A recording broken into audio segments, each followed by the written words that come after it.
So the first one is by the Martina Cerulli. She's a RTDA researcher at the Department of Computer Science of the University of Salerno. She obtained her master's degree from the Sapienza University of Rome and her PhD from École Polytechnique in 2021 with dissertation in Bilevel optimization and applications. She did a PhD funded by the European Union's Horizon 2020 Research and Innovation Program under the Mahi-Skłodowska-Curie-Grant Agreement, MINOA. Following her PhD, she was a postdoc researcher at ESSEC Business School, where she studied the last mile delivery program.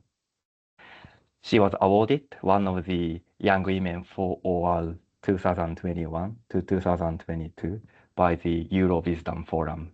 Her main research interest is bilevel optimization, mixed integer linear and nonlinear optimization, and graph optimization.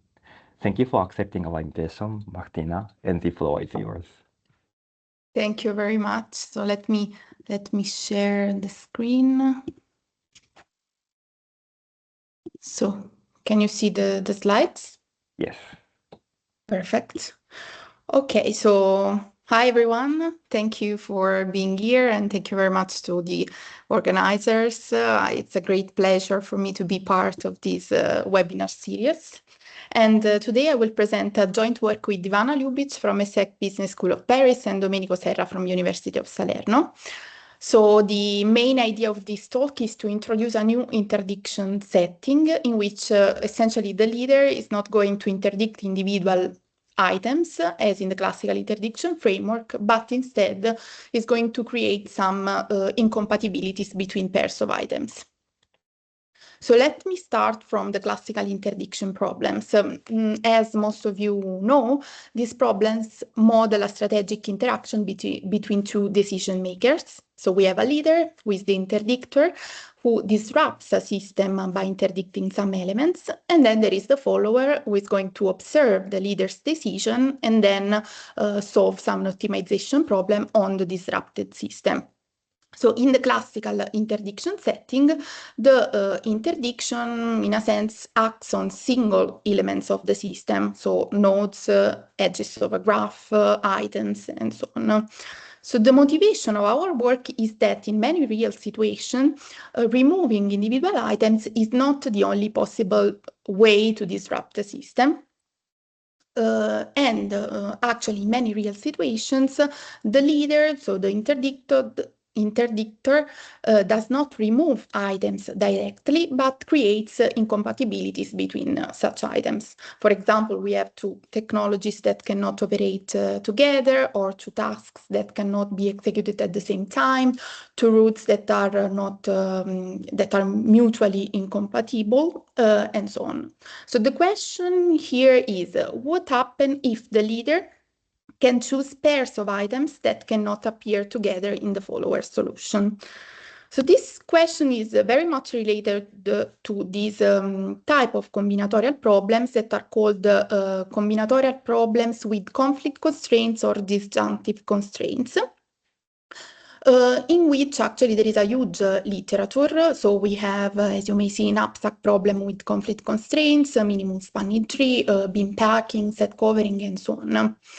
So in this type of problems, the conflicts are given as input. So just to give you an example of one of these combinatorial problems with conflicts, in the minimum spanning tree with conflict constraints, of course, the underlying optimization problem is the minimum spanning tree. So you want to find the spanning tree of minimum cost of a graph. So in this example here, this is the minimum spanning tree with a cost of 17. If you introduce some strategic conflicts, then your solution may change. In this type of pairwise conflicts, the idea is not that you cannot pick one edge, but instead that there are some combinations that are forbidden. So in this case, the green edges cannot be selected together, and the yellow edges cannot be selected together in a solution. So in this, if you have this type of constraints, the previous solution, that was this one, is no longer feasible, because in this case we are taking both the green edges and the yellow edges.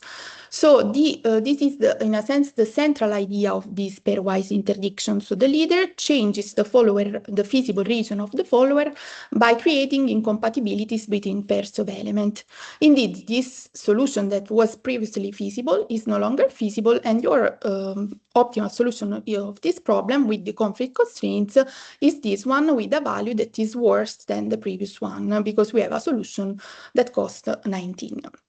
So this was just to give you a visual example of what these problems are about. If the conflicts are not assumed as input of your problem, while we assume that the leader is going to strategically create them, we are in our setting. So this type of setting leads to a bilevel interdiction with the pairwise decision. In particular, if we want to formalize this setting, we consider a set of items n, and the leader is going to choose a pair of items I and j that cannot belong together in a feasible solution of the follower. Then the follower is going to choose compatible items, and at the same time optimizes its own objective. So the leader introduces the conflicts, and the follower is going to avoid them, optimizing a given objective function. In particular, to model this problem, we need some notation. So we have a set of items. Each of them is associated with a value, with a positive value pi, and the leader can decide whether to interdict a given pair ij, paying an interdiction cost that is this Cij. This decision of the leader is modeled using this binary variable. So Xij is equal to 1 if the leader interdicts pair ij, 0 otherwise. And the follower decision is instead represented by a binary variable y, which is equal to 1 if item I is selected by the follower, and 0 otherwise.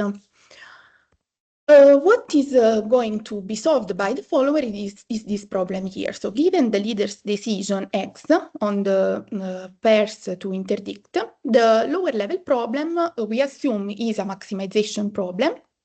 So we want to maximize P transpose Y over the original feasible set capital Y of the follower, by also satisfying the pairwise conflict constraint. So we want that are modeled in this way. So we want yi plus yj less than or equal to 2 minus xij. So if the pair ij is not interdicted by the leader, so if this x is equal to 0, you have the constraint is inactive. Instead, if it is equal to 1, then this constraint will be yi plus yj less than or equal to 1, which means that you can select only one item between I and j in the solution. Thanks to this lower level problem, we can model our bilevel problem in two variants. So in the first variance, we have that the leader has a budget B and wants to minimize the value obtained by the follower. This is the pairwise interdiction problem. In the pairwise blocker problem variant, we have that the leader wants to minimize the interdiction cost while forcing the follower's value to stay below a given threshold T. So in the pairwise interdiction problem, the budget is fixed and we want to minimize the value of the follower. While in the blocker problem, we have that the target value is fixed and we minimize the cost that is needed to enforce this target value. So these are the two problems that we consider. And in order to obtain a single level reformulations of these two problems, we first reformulate our lower level problem using big M penalties. So this is a quite classical approach. So the idea is that if a pair ij is interdicted and both items I and j are selected, then a sufficiently large penalty is subtracted from the follower's objective. In this way, the infeasible combinations of items become unattractive in the maximization problem. So the key point here is how to determine this big M. We will show in a while how we do in our work, but thanks to this, let's say, trick, we can write our pairwise interdiction problem and pairwise blocker problem in this way. So this is the pairwise interdiction problem where we minimize the maximum value of the follower. So we first introduce an auxiliary variable that is an upper bound on the follower's optimal value, and then we say that in this constraint that is 1 for each feasible follower solution, we say that H should be at least the penalized value of that solution.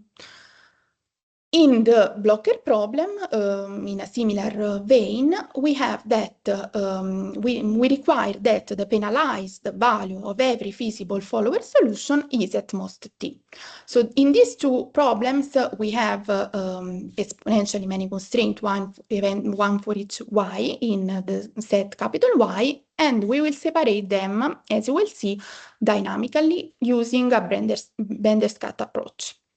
But first, how to determine this big M?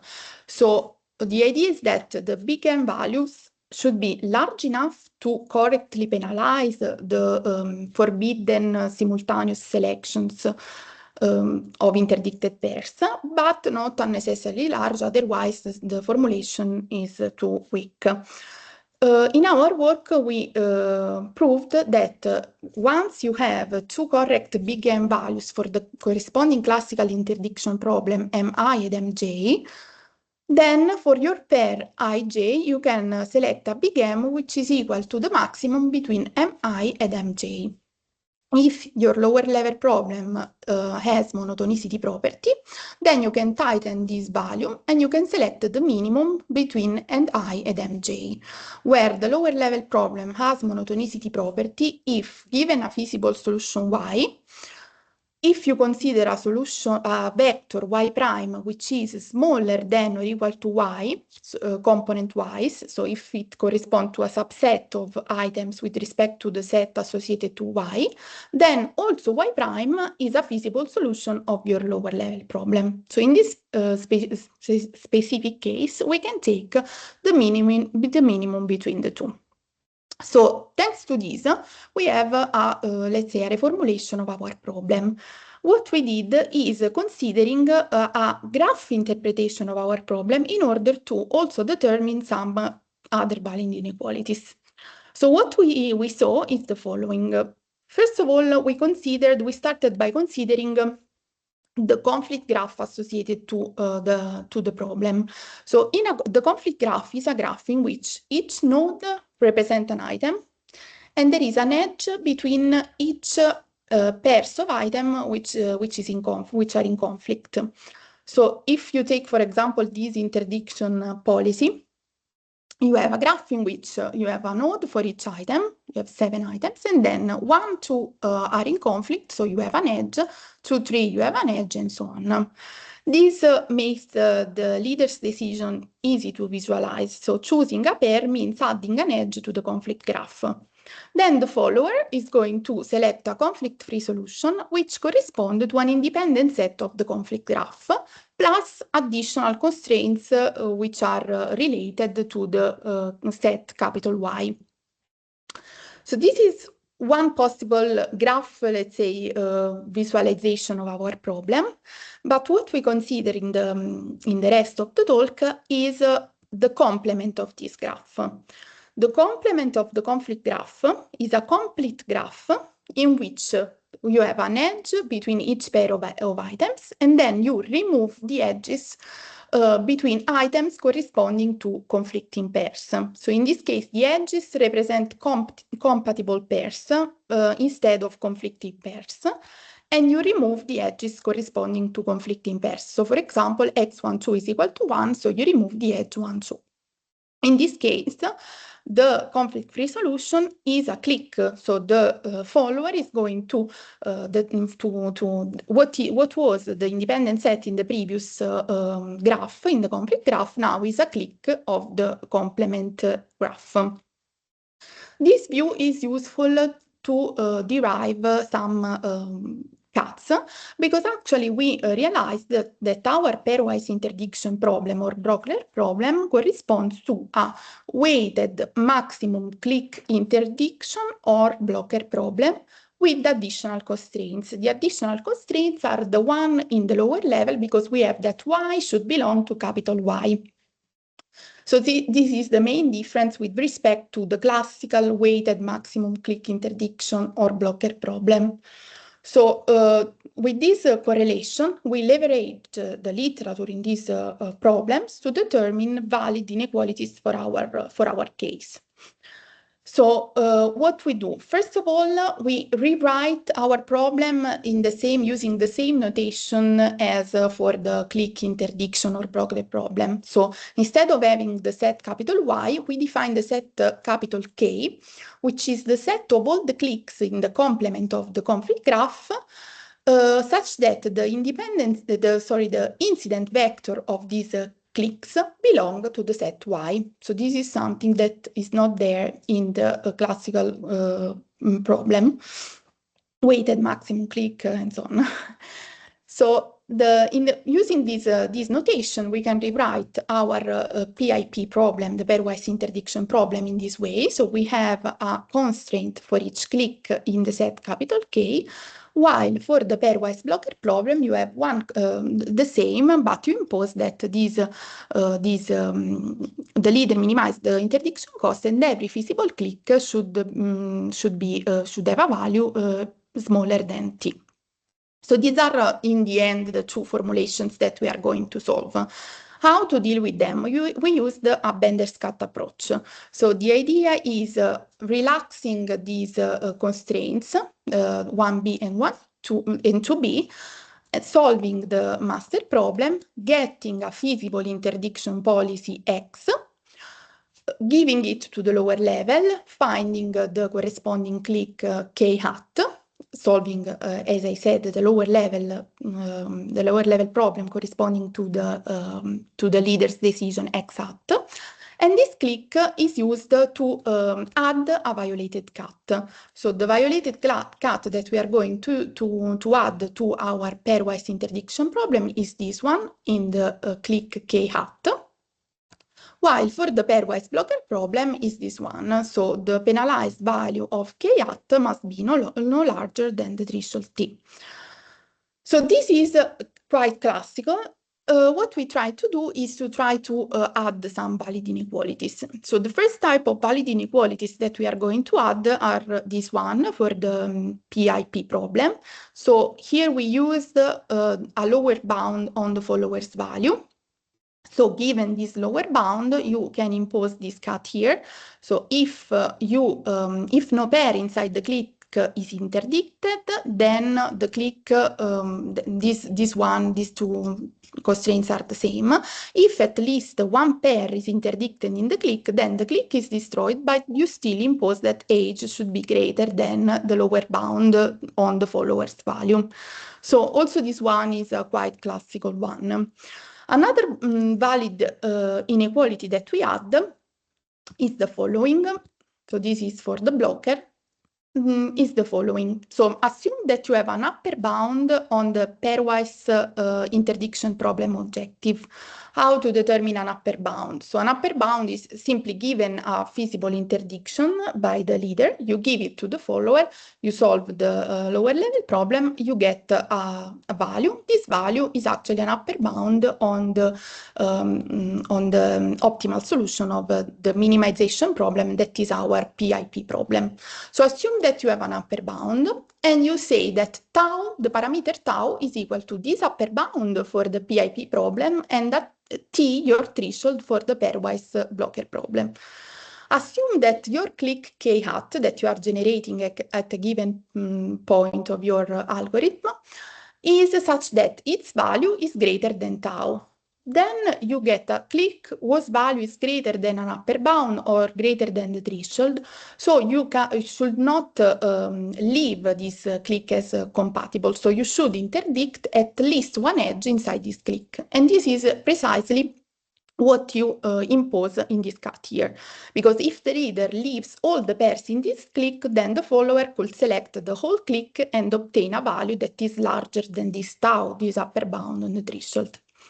So this is this classical cut, but we can also, let's say, strengthen it by saying that you should not only interdict one pair, but you should interdict L plus 1 edges. L plus 1, where L is determined in this way. So you order your pairs with respect to the penalization, with respect to big M, and you find the largest L such that even if you remove the L largest penalties, it is still not enough to go below your tau. Then we can require that you should interdict inside the clique at least L plus 1 edges. So these cliques, these clique cuts are better than the one with only the one on the right hand side.